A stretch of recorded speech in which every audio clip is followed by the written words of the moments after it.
खबरों में बने रहने के लिए बेल आइकन दबाएं और फर्स्ट इंडिया न्यूज को सब्सक्राइब कीजिए। नमस्कार, आप देख रहे हैं बिग फाइट लाइव और आपके साथ मैं हूं श्वेता मिश्रा। महंगाई ही महंगाई। जी हां, पिछले 15 दिन में 2 बार घर का बजट बिगड़ा है। घरेलू एलपीजी सिलेंडर के 2 बार दाम बढ़े हैं। महीने की पहली तारीख को ही महंगाई का झटका लगा है। घरेलू सिलेंडर 25 रुपए और कमर्शियल सिलेंडर पर 75 रुपए की बढ़ोतरी हुई है। डीजल और पेट्रोल की कीमतें भी लगातार बढ़ रही हैं और एक साल में घरेलू गैस सिलेंडर की कीमतें 190 रुपए तक बढ़ी हैं। बढ़ती महंगाई पर जहां जनता की जेब पर बोझ बढ़ रहा है, तो वहीं सियासी वार भी शुरू हो गया। कांग्रेस नेता राहुल गांधी ने प्रेस कॉन्फ्रेंस कर केंद्र सरकार को घेरा और जीडीपी का मतलब भी समझाया। साथ ही कहा कि मोदी सरकार ने गैस, डीजल, पेट्रोल से 23 लाख करोड़ रुपए कमाए हैं, लेकिन पैसा कहां गया कोई नहीं जानता। उधर राहुल गांधी के बयान पर बीजेपी ने भी पलटवार किया और कहा कि राहुल गांधी पुराने मुद्दों पर बिना ज्ञान के बयान दे रहे हैं।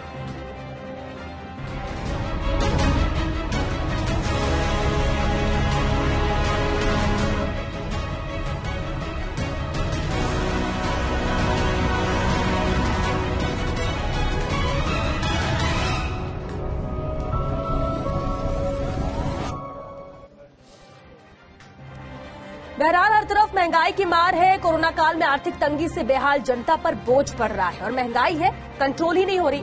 अब सवाल उठता है कि आखिर महंगाई पर कंट्रोल कैसे होगा? क्या सरकार पर कमाई का ज्यादा फोकस है या फिर महंगाई कंट्रोल नहीं हो रही है? और चलिए इसी खास मुद्दे पर चर्चा के हमारे साथ बेहद खास मेहमान भी जुड़ चुके हैं, उनसे रूबरू करा दें आपको। हमारे साथ हरीश चौधरी जी हैं, राजस्व मंत्री हैं। बहुत स्वागत है हरीश जी आपका। ज्योति खंडेलवाल जी हैं, कांग्रेस नेता है। सुरेश गर्ग जी हैं, बीजेपी नेता हैं। लक्ष्मण सेन जी हमारे साथ है, वामदल नेता। और साथ ही कार्तिकेय गौड़ जी भी हमारे साथ जुड़ चुके हैं, महासचिव है गैस डिस्ट्रीब्यूटर एसोसिएशन से।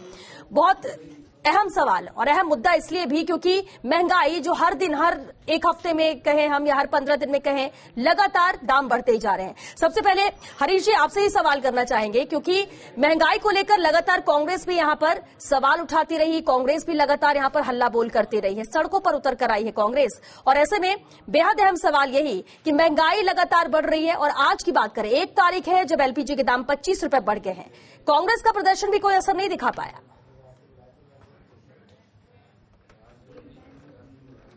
केंद्र सरकार के नीतियों की विफलता है।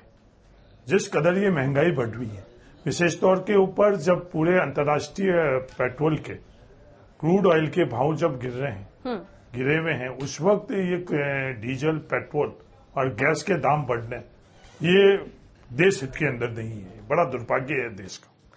ठीक है हरीश जी, लेकिन राहुल गांधी ने प्रेस कॉन्फ्रेंस कर केंद्र सरकार को भी घेरा और जीडीपी का मतलब भी समझा दिया। महंगाई का आज का स्वरूप आप क्या देखते हैं? क्या मंशा नहीं है केंद्र सरकार की कि इसे नियंत्रित किया जा सके? नहीं, आर्थिक तौर के ऊपर केंद्र सरकार पूर्ण तरह से विफल है। केंद्र सरकार सिर्फ नारे और भावनात्मक बातें जरूर कर रही है, पर आज देश की आर्थिक स्थितियां, जीडीपी की क्या स्थिति है, रोजगार की क्या स्थिति है, महंगाई की क्या स्थिति है। महंगाई बड़ा खतरनाक स्वरूप ले चुकी है। आम रसोई के ऊपर ये मार कर चुकी है।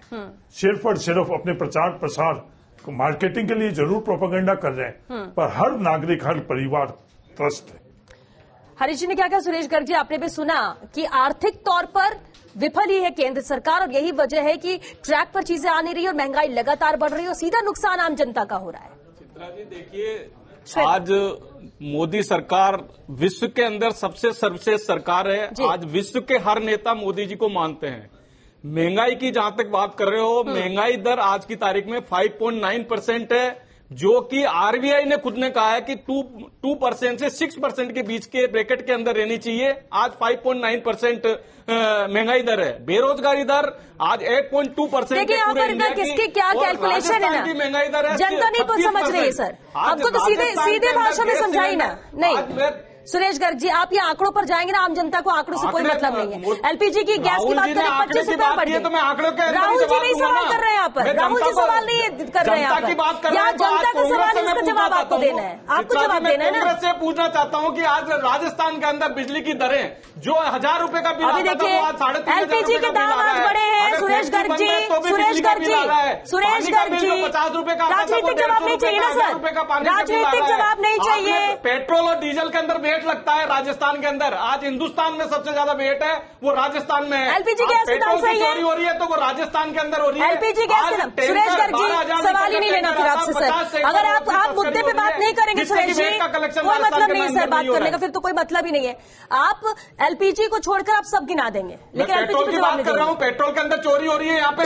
आज हरियाणा से पेट्रोल यहाँ पे राजस्थान के अंदर आ रहा है। राजस्थान को न तो वेट कलेक्शन मिल रहा है और न जनता को फायदा हो रहा है। आज जनता के अंदर देखिए ना आप क्या मिल रहा है। आज वेट सबसे ज्यादा है, आज 29 रुपए आज वेट राजस्थान में ले रहा है, जबकि उसका कलेक्शन भी प्रॉपर नहीं है। आज तस्करी हो रही है। आज राजस्थान के अंदर हरियाणा से पेट्रोल आके बहुत तस्करी हो सारा रही ज्ञान है। आपने दे दिया सर, बहुत सारा ज्ञान दे दिया, किसी को नहीं पता था, राजस्थान की जनता को तो बिल्कुल नहीं पता था। हम एलपीजी की बात कर रहे हैं, 25 रुपए आज फिर बढ़ गए हैं, लगातार दाम यहाँ पर बढ़ते आ रहे हैं, उस पर जवाब देना नहीं चाहते। ठीक है ना, हम कब कह रहे हैं कि बाकी सब चीजें एकदम ठीक चल रही है।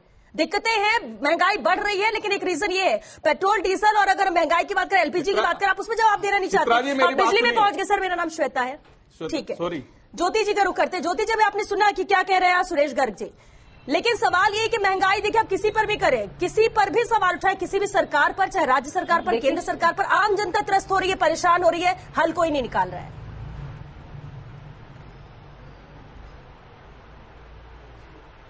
नहीं, मैं श्वेता जी आपको ये कहना चाहती हूँ कि इस समय केंद्र में सरकार बीजेपी की है और हमने डेमोक्रेसी में पहली बार देखा कि जो सत्ता में है, जो पावर में है, जो सरकार में है, जो वादा करके आया है कि आपकी बहुत हो चुकी महंगाई की मार, अब की बार मोदी सरकार, जिन्होंने ये वादा किया, क्या उनको उस समय नहीं पता थी सिचुएशन ऑयल बॉन्ड्स के बारे में, या पता नहीं कौन कौन से आंकड़े ये दे रहे हैं उस बारे में? क्या आपको नहीं पता क्यों वादा किया था आपने, क्यों जनता को बरगलाया, क्यों गुमराह किया? और हम ये भी नहीं कि चलिए आपने जो उस समय किया वो किया, लेकिन आज कोरोना के इस मुश्किल समय में एक व्यक्ति बहुत त्रस्त है, परेशान है, किसी तरीके से अपनी बच्चों का पेट भरना चाहता है। आज महिला है, वो रोज अपनी रसोई का बजट बनाती है, घर का बजट बनाती है, फिर उसका बजट गड़बड़ा जाता है, खून के आंसू पीती है। खून के आंसू पिला करके आप कौन सा विकास करना चाहते हो, मुझे नहीं समझ में आता। कौन से आंकड़े बताना चाहते हो, मुझे समझ में आता। वो अपने बच्चों का पेट काट रही है, एक टाइम खाना खिला रही है, एक टाइम के दूध में कटौती कर रही है, और जब वो रोती है ना, वो महिला जब अपने बच्चों को इस तरीके से देखती है, जब उसका बजट रोज गड़बड़ाता है, तो शायद मुझे समझ के दिखता नहीं है। मैं तो आज सुरेश गर्ग जी से पूछे कि आपकी वाइफ भी बोलती होंगी कि अरे भाई ये रोज ही रसोई के दाम बढ़ रहे हैं। ज्योति जी बोलती है बिजली का बिल आता है ना 1000 रुपए की जगह 4000 रुपए का बिल आ रहा है। जिम्मेदारी नहीं उठाना चाहते, एलपीजी महंगी कर लीजिए, आप पेट्रोल डीजल महंगा कर लीजिए, कोई दिक्कत नहीं है सुरेश जी को, ही नहीं चाहते। सुरेश जी को कोई दिक्कत नहीं, सिर्फ बिजली का बिल आप कम कर दीजिए, बाकी महंगाई बढ़ाते रहिए आप, उससे सुरेश जी को दिक्कत नहीं है। ठीक है, ज्यादा वेट है। ठीक है, लक्ष्मण जी, लक्ष्मण सेन जी, नहीं, महंगाई को हम बार बार बात करते हैं लक्ष्मण जी, लेकिन क्या है रास्ता इसका? देखिए, इतना तेज बोलने से कोई हल होने ठीक है, वाली ज्योति जी सुनिए, ज्योति जी सुनिए।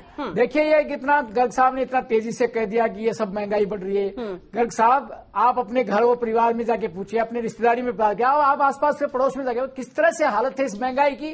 और ऐसे दौर के अंदर जब आदमी की आजीविका खतरे में पड़ गई, आमदनी घट रही है लगातार, उसके बाद में आपने गैस के दाम 15 दिन में 50 रुपए, आपको शर्म नहीं आती, आपकी सत्ता को शर्म नहीं आती, राज सत्ता को शर्म नहीं आती कि किस तरह से जनता पे भार बढ़ता जा रहा है। एक पेट्रोलियम पदार्थों के दाम बढ़ेंगे, प्रत्येक वस्तु के दाम बढ़ेंगे, और आम आदमी के ऊपर वो उसका वजन जाने वाला है। फिर भी बेशर्मी से कह रहे हैं, आंकड़े तो गिनाते जा रहे हैं, इधर के उधर आंकड़े, उधर के इधर आंकड़े। आंकड़ों से कुछ नहीं होने वाला। आपने कहा था महंगाई कम करेंगे, जनता को कहा गया रोजगार देंगे, आज क्या स्थिति है? रोजगार लगातार कम, करोड़ों लोगों का रोजगार छिन गया। गर्ग साहब, आपको जवाबदेही बनती है, लेकिन आप बेशर्मी से जनता के बीच में फिर भ्रम पैदा करने की चेष्टा करते हैं। कभी कांग्रेस पे आप हमला करने की चेष्टा करते हैं, कभी किस पे हमला। अरे आप अपनी राज सत्ता पे आप है, आपको जिम्मेदारी लेनी चाहिए कि देश के अमेरिका के कहने से ईरान से तेल का आयात बंद कर दिया, अमेरिका के दबाव में कर दिया, और आज स्थिति है कि हमारे पास में तेल की स्थिति बनती जा रही है। दुनिया के अंदर मार्केट में तेल की दाम गिर रहे हैं, और यहाँ हमारे देश की सरकार है लूटो खसोटो में लग रही है। 32,000 करोड़ रुपए। शर्म आती है कि किस तरह से इन्होंने लूट खसोट करके टैक्स के जरिए इन्होंने पैसा इकट्ठा किया है, और वो पैसा जा कहाँ रहा है ये भी समझ नहीं रहा। सवाल यही है, लोग बिना दवाई के मर रहे हैं। लक्ष्मण जी, सवाल यही किया जा रहा है कि पैसा आता है तो जाता कहाँ है, क्योंकि आम जन को तो राहत मिल नहीं रही है। ठीक 80 करोड़ लोगों को वैक्सीन लगवाइए, एक दिन के अंदर 135 लाख लोगों को ठीक है वैक्सीन सुरेश गर्ग जी, एक मिनट कार्तिकेय गौड़ जी, एक गैस डिस्ट्रीब्यूटर एसोसिएशन के पास सचिव है। ठीक है, समझने की चेष्टा ठीक है करें कि लक्ष्मण जी, बीजेपी ने किस ठीक तरह से है इस देश की हालत, इस देश को ठीक है बेचना ठीक है चाह रही लक्ष्मण जी, ठीक है हर तरह से कार्तिकेय हालत गौड़ जी, बेच रही है। एलपीजी बहुत जरूरी है, घर में खाना बनाना है तो एलपीजी जरूरी है, गरीबों को भी एलपीजी दी गई है ताकि वो खाना बना सके और धुएं और चूल्हे पे उन्हें खाना नहीं पकाना पड़े, लेकिन जिस तरह से दाम बढ़ रहे हैं क्यों नियंत्रण इस पर नहीं लग पा रहा है? देखिए श्वेता जी, अपने को टेक्निकली ये समझना चाहिए अभी तक जो हो रहा है शोर शराबा हो रहा है। मैं आपको बताता हूँ, नवंबर अगर आप 2020 के आंकड़े देखेंगी तो एलपीजी के प्राइस थे जयपुर में 589 रुपीज। जो सबसे महंगा होता है एलपीजी, क्योंकि कंजम्पशन बढ़ जाता है सर्दियों में, तो वो सर्दियों के अंदर प्राइस सबसे ज्यादा मैक्सिमम होते हैं। अगर पिछले साल सर्दियों में 589 प्राइस थे तो इसका मतलब अपन मान के चले ये हाईएस्ट प्राइस रहे थे। आज जो है 9वें महीने में सितंबर में जो है प्राइसेस ऑलमोस्ट 300 रुपए प्रति सिलेंडर बढ़ चुके हैं। इसका मतलब ये है कि मतलब जो हाईएस्ट पीक गया उससे 300 रुपए बढ़ गए। अब हमारे को देखना होगा क्या ऑयल के प्राइसेस बढ़े, क्रूड के नहीं बढ़े, क्या कोई ऐसी जो इंटरनेशनल घटना हुई जिससे कि तेल के दामों में फर्क आया, नहीं आया। अब आप ये देखिए कि जयपुर की अगर हम बात करें तो करीब 1 महीने में 1.25 लाख सिलेंडर की खपत होती है। आप राजस्थान के अंदर देखेंगे तो करीब 1 करोड़ 65 लाख जो है घरेलू गैस के उपभोक्ता हैं। तो अंदाजा लग सकता है कि कितना वॉल्यूम जो है सिलेंडर्स का जो है वो लग रहा है।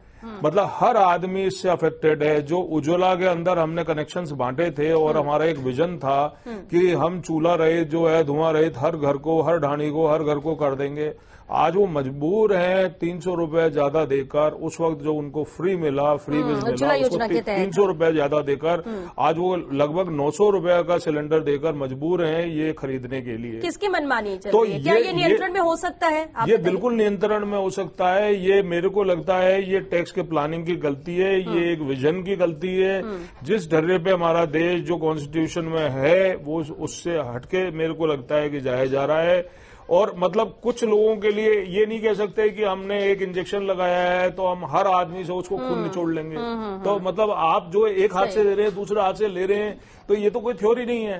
और दूसरा इसका श्रेय लेने की भी जरूरत नहीं है कि आपने वैक्सीन लाई, मंगाई, क्योंकि केंद्र सरकार है, जनता ने सरकार चुन के भेजा है, तो ये तो जिम्मेदारी होती है। सुरेश गर्ग जी, ये तो जिम्मेदारी होती है। इसको आप बार बार ये नहीं कह सकते कि नहीं हम टैक्स का पैसा ले रहे हैं तो हम वैक्सीन दे रहे हैं, वैक्सीन दे रहे हैं। वो तो देना ही पड़ेगा, सरकार बनाई गई है और ये सरकार की जिम्मेदारी होती है। और इसको लेकर लोग भी अप्रिशिएट कर रहे हैं कि हाँ ज्यादा से ज्यादा 1 करोड़ से भी ऊपर है वैक्सीनेशन एक दिन में हो पा रहा है, वो अलग बात है। लेकिन महंगाई बढ़ रही है तो कहीं ना कहीं नियंत्रण की तो जरूरत होगी। हरीश जी, कोविड महामारी के बाद देखिए हालात और भी बदतर हुए हैं, रोजगार छिन गए लोगों के, महंगाई लगातार बढ़ रही है। क्या ये महंगाई आने वाले वक्त में और विकराल होगी?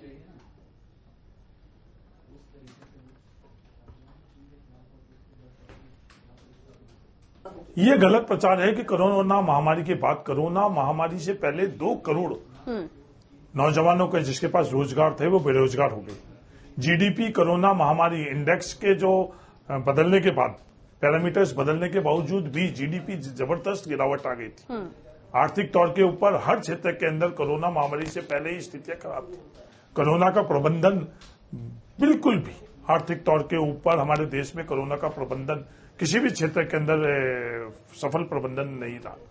उसके कारण भी आज हम लोगों के देश की ये स्थिति है। एक तरफ तो ये बात कर रहे हैं कि 70 साल में क्या हुआ। 70 साल के अंदर जो कांग्रेस सरकारों ने जो संसाधन जुटाए, आज उनको बेचकर ही आने वाले भविष्य की 4 साल की आर्थिक व्यवस्था करने के लिए ये बात कर रहे हैं। जो परिवार, जो व्यक्ति अपने खुद के पूर्वजों की कमाई, एक तरफ तो ये कहते हैं कि पूर्वजों का कोई योगदान नहीं है, उनकी खुद की कमाई वो बेचकर अपना घर चलाएंगे, तो उस घर की क्या स्थिति रहेगी? बिल्कुल हरीश जी, स्थितियां बिगड़ी और इसलिए सवाल। सुरेश गर्ग जी, अभी आपने बहुत सारी चीजें गिना दी, लेकिन अब जरा मुद्दे पे बात कर लेते हैं। एलपीजी के दाम बढ़े, पेट्रोल डीजल के दाम भी बढ़ रहे हैं, आपने वैट का जिक्र किया, उसका भी जवाब हम हरीश जी से लेंगे। लेकिन सवाल ये कि क्या मंशा नहीं है क्या, या ये हो नहीं सकता है?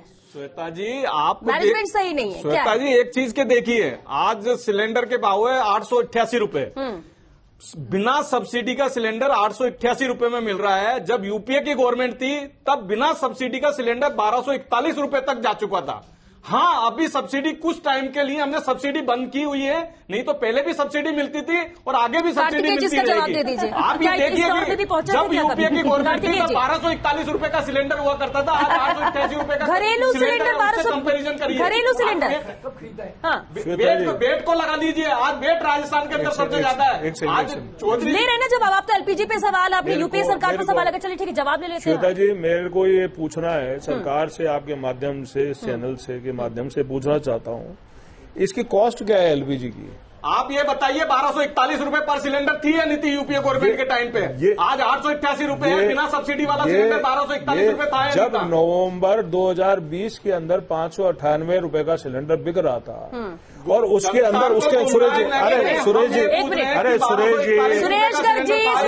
जी नवंबर 2014 के पहले जाए, बिल्कुल सही है, 2014 के पहले जाए, 598 रुपए का सिलेंडर था और आगे भी सब्सिडी देते रहेंगे। अरे आप इलॉजिकल आप इलॉजिकल बात मत कीजिए। नवंबर 2020 में 598 रुपए का सिलेंडर था। की जरूरत है सुरेश जी, यही तो सवाल है, विकास हो किसका? आप ही जवाब दे दीजिए सुरेश जी, किसका विकास हो रहा है? कैसे हो रहा है? कैसे हो रहा है? कैसे हो रहा है? वैक्सीन लगाई है। कांग्रेस के अंदर 400 रुपए की वैक्सीन को 1200 रुपए में बेचा गया है। के ऊपर विकास नहीं हो सकता। पेट लगा के इसके वैक्सीन लगाकर आप कोरोना महामारी से बचाइए। सुनिए, वैक्सीन लगाकर आप कोरोना महामारी से बचाइए, फिर इस महंगाई की मार में सबको मार दीजिए। गरीब जो नहीं झेल पाएगा, नहीं खा पाएगा, नहीं कमा पाएगा, उसके लिए क्या? मोदी जी ने जनता को विकास, अगर देश का विकास कैसे हो रहा है सर, नजर नहीं आता। कार्तिकेय जिसका जवाब दे रहे हैं जवाब भी दे रहे थे। एक मिनट, ये मैं ये श्वेता जी पूछना चाहता हूँ, कहाँ तक लेकर बचाएंगे? 1500 रुपए ले जाके बचा लेंगे या 2000 रुपए का करके सरकार हमारे को बचाएंगे? ये कहाँ पर जाके सरकार जो है हमारे को बचाना चाहती है? पिछले नवंबर में जो 598 का सिलेंडर था वो आज 300 रुपया महंगा कर दिया। कोई लॉजिक नहीं है। मैं आपको बताना चाहता हूं, ये एक बाई प्रोडक्ट है, वेस्ट प्रोडक्ट है गैस जो विदेश में फलों को पकाने के लिए, घरों को गर्म करने के काम में आती है। ये एक बहुत मामूली चीज है जिसको कि जो है एक स्पेशलिटी बनाकर हमारे को पेश किया जा रहा है। और ये भी आपको देखना चाहिए कि जब बाजार के अंदर वाणिज्यिक सिलेंडर घरेलू गैस सिलेंडर से भी सस्ता उपलब्ध है तो जरूर जनता ये पूछेगी कि भाई ये सिलेंडर का बेसिक कॉस्ट क्या है। जब 598 में देकर भी आपका पेट नहीं भर रहा, तो आज आपने उसको 900 रुपए का लगभग सिलेंडर लाके रख दिया। आप कहां तक इसको ले जाना चाहते हैं? कहां तक आप जो है इंजेक्शन और वैक्सीनेशन की बात करके आम आदमी पे, एक घर के अंदर हर आदमी को वैक्सीन नहीं लगा, बच्चों को वैक्सीन नहीं लगा। सुनिए, हर परिवार को वैक्सीन लग रहा है।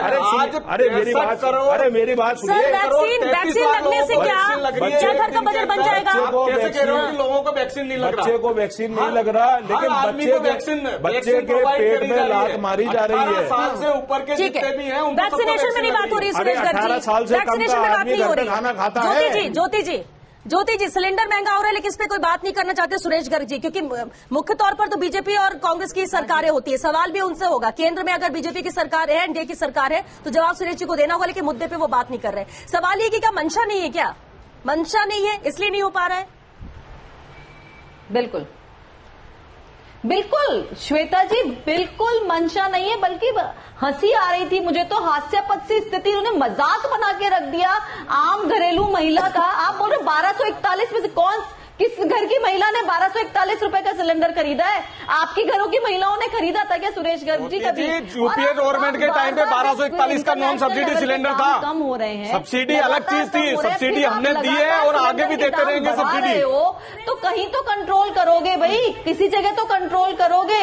अरे यूपीए आप खुद की गवर्नमेंट में ही, जब से आपकी सरकार बनी है तब से ही आप देख लो कितने दाम आप बढ़ा चुके। यूपीए गवर्नमेंट में था पेट्रोल डीजल, बताइए 100 की बात था। में आज राजस्थान के अंदर सबसे ज्यादा पेट्रोल डीजल की प्राइसेज है। क्यों है यहाँ पे राजस्थान में? वेट क्यों ज्यादा है? जब हमारी गवर्नमेंट। ठीक, और एलपीजी का क्या? एलपीजी गैस का क्या? अरे एलपीजी गैस का क्या? पूरे देश की बात कर रहे हैं। पूरा देश महंगाई से त्रस्त है, शायद आपको पता नहीं है। हरियाणा से पेट्रोल लाके यहाँ पे बेचा जा रहा है। ठीक है, आप कह रहे हैं, चलिए ये भी जाइए। ठीक है, ये क्या सवाल है? चलिए, आपने कहा वैट ज्यादा इस वजह से, वैट अच्छा अच्छा ठीक है भाई, सब कुछ तो राज्य सरकार के ऊपर है। आप कह रहे हैं वैट कम करने पे 50 रुपए हो जाएगा क्या? आज हमारा वैट कम करने में पेट्रोल डीजल 50-60 हो जाएगा क्या? आप ये बता दीजिए, आप बताइए ना, आप बताइए। अगर वैट हटा दिया जाए, कम करेंगे तो 50-60 होगा क्या? आप जवाब ही नहीं देना चाहते सुरेश गर्ग जी, आप जवाब नहीं देना चाहते। आप बात मानिए, आप बात मानिए, आप कुछ नहीं बोलना चाह रहे, आप कुछ नहीं बोलना चाह रहे सर। आप मुद्दे से भटक रहे हैं, डिरेल हो रहे हैं, आप डिबेट को कहीं और लेकर जा रहे हैं। पेट्रोल डीजल एलपीजी की बात करते हैं, आपको जवाब नहीं दे रहे। अब क्योंकि आप वैट को लेकर आप बार बार सवाल कर रहे हैं। हरीश जी, पेट्रोल डीजल के दाम को लेकर भाजपा, अभी आपने सुना कि किस तरह से बार बार सुरेश गर्ग जी एक ही बात कह रहे हैं कि राज्य सरकार पर सवाल उठाते हुए कि वैट कम कर दे अगर राज्य सरकार तो लोगों को थोड़ी राहत होगी, बहुत राहत हो जाएगी उनके हिसाब से। मैं भारतीय जनता पार्टी के मित्रों से ये पूछना चाहता हूं कि जो टैक्स कलेक्शन के अंदर उन्होंने व्यवस्था बढ़ाई है, सेस पहले ये व्यवस्था थी, एडिशनल एक्साइज की क्या पहले व्यवस्था थी? जिस टैक्स के अंदर राज्यों का हिस्सेदारी रहती थी वो तो आपने घटाई, और जिस टैक्स के अंदर सिर्फ और सिर्फ केंद्र का अधिकार है सेस और एडिशनल एक्साइज के अंदर, वो आपने बढ़ाई। तो आज राज्य के ऊपर तो आप आर्थिक बात बढ़ा ही रहे हो। आज अफेक्टिव, मैं आप लोगों से ये सवाल करना चाहता हूं, अफेक्टिव टैक्स राजस्थान सरकार को पहले से कम मिल रहा है, ज्यादा मिल रहा है? अगर पूरा कैलकुलेशन अगर आप करोगे तो पहले से कम मिल रहा है। ये स्थिति आपने इस तरह से पैदा कर ली, इस कारण राजस्थान की सरकार को मजबूरन आज वो टैक्स से वैट के थ्रू। ठीक है, यहाँ तो वैट क्यों नहीं कम कर सकते? यहाँ पर बोल दो। एक चीज बताना चाहता हूँ, बड़ी इंटरेस्टिंग है कि कुछ स्टेट्स में जो है सेंट्रल गवर्नमेंट सब्सिडी पास ओवर कर रही है, जैसे उत्तर प्रदेश में कर रही है, जहां जहां बीजेपी गवर्नमेंट है, मध्य प्रदेश में कर रही है।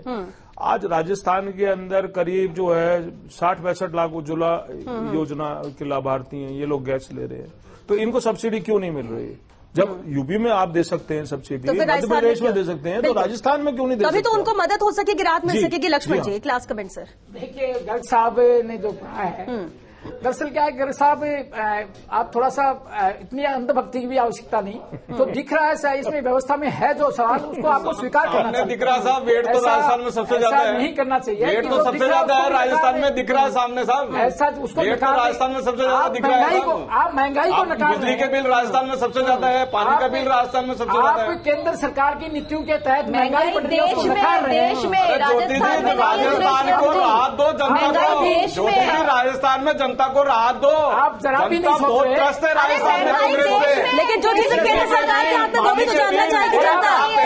ये भी आप मानिए, आप कोविड टीके की बात करें, इस देश के अंदर पोलियो के टीके, आपने जितने टीके लगाए उससे ज्यादा पोलियो के टीके लग गए हैं। टीके के अंदर रिसर्च बताइए, कितने साल के अंदर रिसर्च हुई है? चलिए ठीक है सर, क्योंकि बहुत खत्म हो चुका है, बहुत शुक्रिया आप सभी का इस चर्चा में शामिल होने के लिए। तो देखिए, महंगाई लगातार बढ़ रही है जिसका असर सीधे आम जन की जेब में पड़ रहा है। चर्चा करने की कोशिश की जाती है, यहाँ पर बात समझने की कोशिश की जाती है, लेकिन कई बार होता है कि मुद्दे से भटकना ही कुछ लोगों के जवाब होते हैं। लेकिन सबसे अहम सवाल जो आम जनता भी चाहती है कि क्या कभी वो दिन आएगा जब हमें राहत मिल पाएगी महंगाई से? क्या कभी ऐसा होगा कि जिन दरों पर आज हम किसी तरह से अपना घर चला रहे हैं वो दरें कम हो सकेंगी? क्योंकि ज्यादा कुछ तो जनता मांगती नहीं है, वोट देकर सरकार बनाती है ताकि सरकार उनके हित में सोचे, और बहुत ज्यादा नहीं तो घर चलाने की बात होती है। जब एलपीजी की और पेट्रोल डीजल की दाम की बात होती है तो कभी ये खबर आए या कभी ये मालूम पड़े हमें कि हाँ अब ये दाम कम हो रहे हैं या इतने रुपए कम हो गए हैं, वो सुनने को आजकल नहीं मिलता है। और इसलिए उम्मीद अगर राज्य सरकार या फिर केंद्र सरकार से लगा के रखे लोग तो वो गलत नहीं है, लेकिन जवाब कभी नहीं मिलता है। आज भी ऐसा ही हुआ। चलिए, 6 ब्रेक फाइट लाइन में आज के लिए बस इतना ही। नमस्कार।